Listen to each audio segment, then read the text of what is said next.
Praise the Lord. Good morning. പ്രഭാത ചിന്തയിലേക്ക് ഏവർക്കും സ്വാഗതം. അനുഗ്രഹീതവും വിലയേറിയതുമായ ഈ പ്രഭാതത്തിൽ നിങ്ങളുമായി വീണ്ടും ഒരുമിച്ച് പ്രഭാത ചിന്ത പങ്കിടുവാൻ സ്വർഗത്തിലെ സർവകൃപാലുവായ ദൈവം ഒരുക്കി തന്ന ഈ മനോഹര നിമിഷത്തെ ഓർത്ത് ദൈവത്തെ സ്തുതിക്കുന്നു.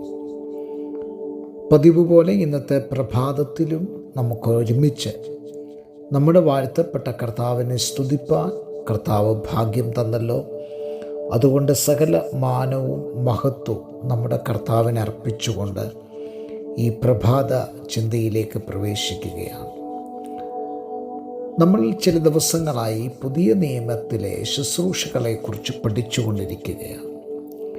കഴിഞ്ഞ പ്രഭാതത്തിൽ ഞാൻ പറഞ്ഞു നിർത്തിയ ഭാഗം കൃപയെ അടിസ്ഥാനപ്പെടുത്തിയതാണ് പുതിയ നിയമത്തിലെ ശുശ്രൂഷ എന്ന് ഞാൻ പറഞ്ഞു നിർത്തുവാൻ ഇടയായി.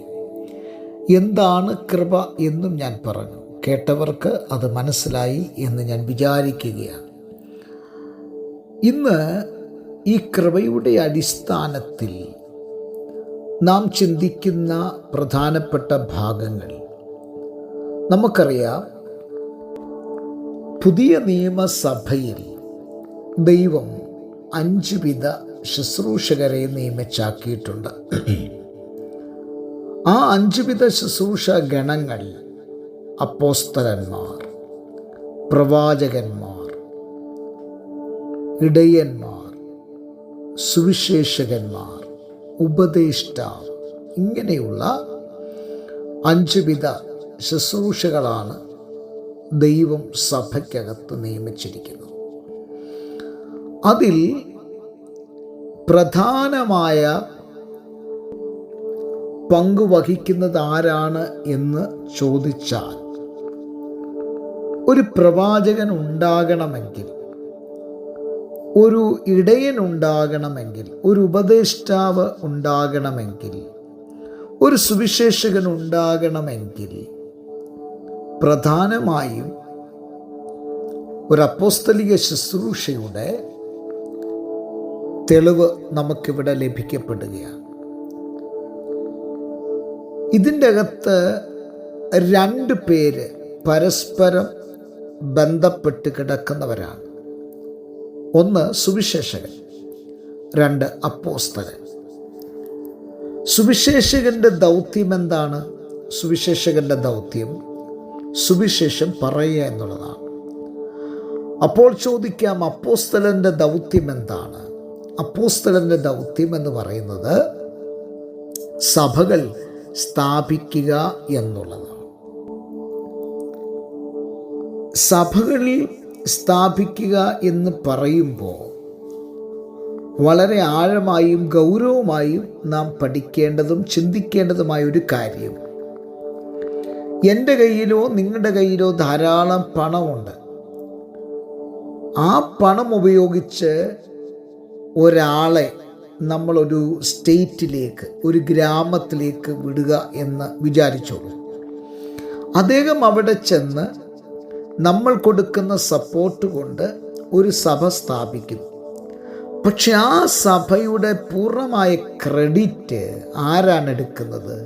ഈ സപ്പോർട്ട് ചെയ്യുന്ന ആളാണ്. സത്യത്തിൽ അത് തെറ്റായിട്ടുള്ള ഒരു കാഴ്ചപ്പാടാണ്.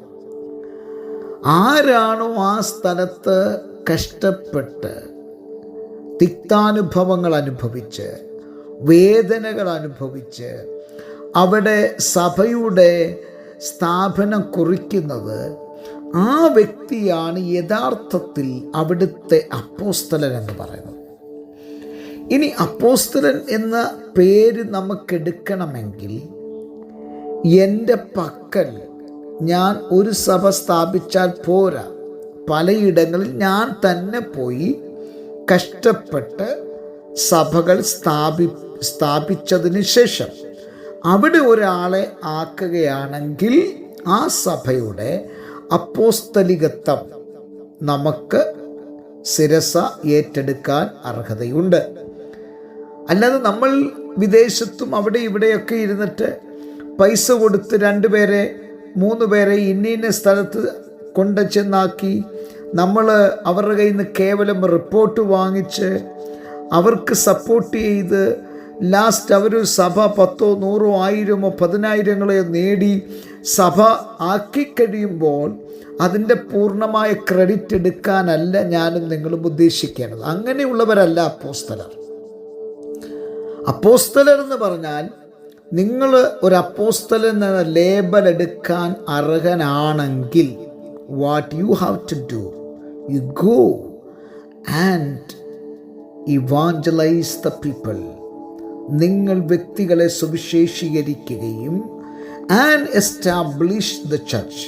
അവിടെ നിങ്ങൾ അടിയാണെങ്കിൽ അടി, തുപ്പലാണെങ്കിൽ തുപ്പൽ, കല്ലേറാണെങ്കിൽ കല്ലേർ, എല്ലാം സഹിച്ച് അവിടെ നിന്ന് സഭ സ്ഥാപിച്ച് അത് നല്ല സ്ട്രോങ് ആയി കഴിയുമ്പോൾ ഒരാളെ ആക്കിയിട്ട് അടുത്തൊരു സ്ഥലത്തിലേക്ക് മൂവ് ചെയ്യുക. അങ്ങനെ നിങ്ങളാൽ എത്രമാത്രം സഭകൾ സ്ഥാപിക്കുവാൻ കഴിയുമോ ആ വ്യക്തിയാണ് അപ്പോസ്തലൻ എന്ന് പറയുന്നത്. പൗലോസിൻ്റെ ജീവിതത്തിൽ പൗലോസ് അപ്പോസ്തലൻ എന്ന് വിളിക്കപ്പെടാൻ 100% യോഗ്യനാണ്. കാരണം എഫസോസ്, കൊരിന്ത്യ, ഫിലിപ്പിയ ഇത്യാദി പട്ടണങ്ങളിലേക്ക് വന്നിട്ട് അവിടെ സഭകൾ സ്ഥാപിക്കുവാൻ അപ്പോസ്തലനായ പൗലോസ് എടുത്ത വേദന വർണ്ണാതീതമാണ്. അങ്ങനെ വേദന അനുഭവിക്കുന്ന, യാതന അനുഭവിക്കുന്ന ഒരുവൻ സ്ഥാപിക്കുന്ന സഭയുടെ മേൽക്കോയ്മ വഹിക്കുന്നവരല്ല അപ്പോസ്തലൻ, മറിച്ച് അവിടെ സഭ സ്ഥാപിക്കുന്നവരാണ്. ഇതിൻ്റെ ബാക്കി ഭാഗം നാളെ കേൾക്കാം. ദൈവം അനുഗ്രഹിക്കുമാറാകട്ടെ. നല്ല ദൈവമേ, സ്വർഗസ്ഥ പിതാവേ, ജനത്തെ അനുഗ്രഹിച്ച് പ്രാർത്ഥിക്കുന്നു. വലിയ അനുഗ്രഹമാക്കി തീർക്കണം. യേശു ക്രിസ്തുവിൻ നാമത്തിൽ തന്നെ ആമേൻ. എല്ലാവർക്കും നല്ലൊരു പ്രഭാതം നേരുന്നു. ക്രിസ്തുവിൽ നിങ്ങളുടെ പ്രിയ സഹോദരൻ പാസ്റ്റർ ജോസാവുവേ.